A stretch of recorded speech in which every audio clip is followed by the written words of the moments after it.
Welcome back to the Angry Man Podcast with Jason and Greg. I hate to tell you I told you so, but I have been telling you for quite some time, actually. Probably 2-3 months after the Errol Spence fight, that Terence Crawford was not going to get an opportunity to fight Canelo Alvarez. I also told you that Terence Crawford was not a draw. That he was not the sole reason or the primary reason why Errol Spence and Terence Crawford sold 700,000 pay-per-view buys. And I also told you that Turki Alalshikh did not have unlimited resources. That you don't get to that level in terms of the Saudi Arabians, because Turki Alalshikh is not a billionaire. But you don't get to that level by being stupid with money. And so it has all come to pass here over the last several weeks. Canelo Alvarez has told them that he wants $150 million, as I told you he would. I told you that Terence Crawford offered nothing to Canelo Alvarez. Because at the end of the day, if he beats Terence Crawford, he just beat a small guy. And he's going to receive backlash for doing that. And if he loses to Terence Crawford, which I don't think he will or would, then guess what would happen? He would damage his career. So he would need an exorbitant amount of money in order to make a fight like that. Nobody wanted to listen. I also told you that the way that Turki Alalshikh was going about communicating with Canelo Alvarez would also cause problems for a future fight. And that has come to pass. Now, I told you all during the live stream, in the Discord, in a couple other videos, that arena was not full. You could see it from the telecast. Every time they did a view over the arena, you could see the empty seats. It was clear. But yet you're called a hater when you just speak reality to people who are delusional. People who are sycophants of either a fighter or, in this particular case, I don't know what you call it, maybe a promoter, a benefactor, a sponsor in Turki Alalshikh. Now, let me read this article from Kevin Iole, and I'm pretty sure a lot of you thought that I would have done this earlier, but quite frankly, I was busy. But I did want to get on here and give you my thoughts. So here's what Kevin Iole had to say. He said the Crawford-Madrimov card in Los Angeles last week, the first Riyadh season event put on by the Saudis in the U.S., likely lost more than $10 million, several sources told KevinIole.com. The pay-per-view sales were negligible. Scores of tickets, thousands of them, were given away for the Crawford-Madrimov show. And still, the stands weren't full. The stands weren't full.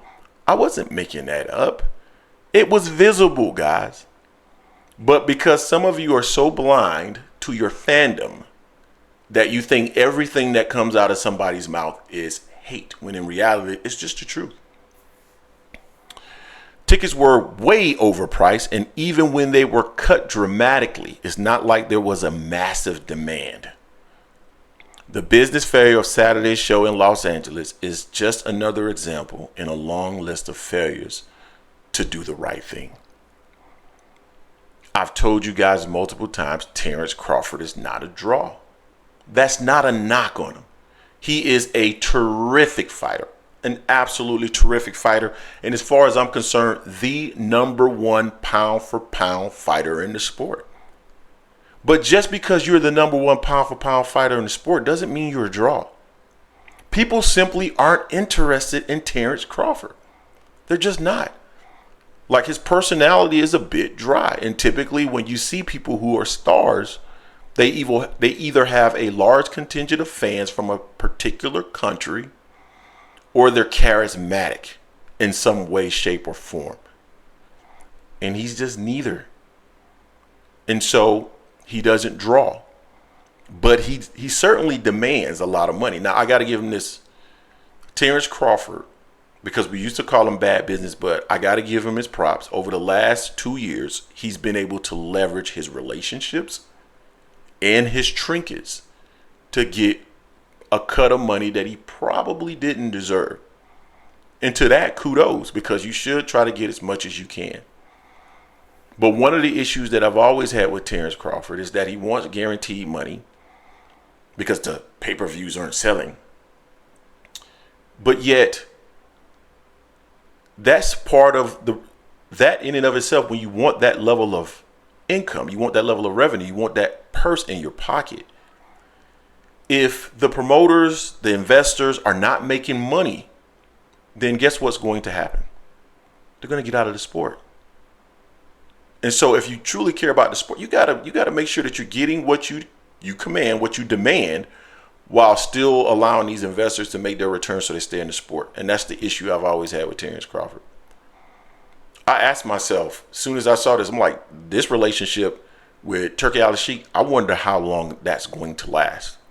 Because at the end of the day, regardless of the resources that the Saudis have, they're not going to throw good money after bad. Again, you don't get in that position by making poor business decisions with your money. So, will he continue with the legend? Possibly. But at what price? And that's where I think the rub will occur. Because Terence is going to keep one of those 8-figure paydays, but he doesn't generate them. Now, let's think about this. Terence Crawford has a bunch of options. He does. And I can't wait to see him back at 154 pounds. But those options are not going to yield $15 million paydays. You got Virgil Ortiz. That's a great fight. Tim Tszyu, great fight. Maybe even Spence. They said Spence was out of the question after the press conference or after the fight at the post-fight press conference. But Spence may be looking real good right now, because if he can go and beat Fundora and look impressive, then that could be a big fight at 154 pounds. You got Mel there as well. So there are some big fights there. But $15 million payday fights, which is the rumor that he got paid for the fight against Madrimov. Not going to happen. Not going to happen. Or if it does happen, then Turki Alalshikh is a fool. At some point, as I told you guys, he was going to get his mind correct. That coming into the sport and overpaying fighters was not the solve. You got to figure out a way to elevate the sport in general. And we heard Terence Crawford talking about that a few months ago. I think he might have been talking about that with Ryan Garcia or something like that before the Devin Haney fight. But what elevation has he done? None. So it's going to be interesting to see how this relationship move forward with Turki Alalshikh and Terence Crawford. It could move up. It could fall apart. Who knows? But what I do know is that they're at a fork in the road, and that at the end of the day, Terence Crawford is going to either have to figure out a way to put cheeks in seats, or he's going to have to accept the fact that he doesn't do that and take the money that he's worth. Because I seriously doubt Turki Alalshikh is going to continue to pay him dollars that he's not generating. Because at the end of the day, how do you go back to Saudi Arabia and justify the money that you're spending? Because at the end of the day, the whole purpose of Riyadh season and what they're trying to do is spread the word. They're trying to show that they want to be a preeminent force around the world from a Saudi Arabian perspective in terms of entertainment. And if no one is tuning in to these types of events, then very quickly they're going to get out of them. So I give Turki Alalshikh, if he doesn't get his stuff together, 24 months, and he might be out the door. So we'll see what ends up happening. But you guys got to stop calling people haters, because they tell you the truth. Reality is reality. And don't get upset with me. Don't go in the comment section calling me names, because I hate you with the truth. It is what it is. Reality is what it is, and you have to accept it. So you let me know what you think in the comment section. Don't forget to hate, like, comment, and subscribe. This is the Angry Man Podcast, M Sports Media, and I am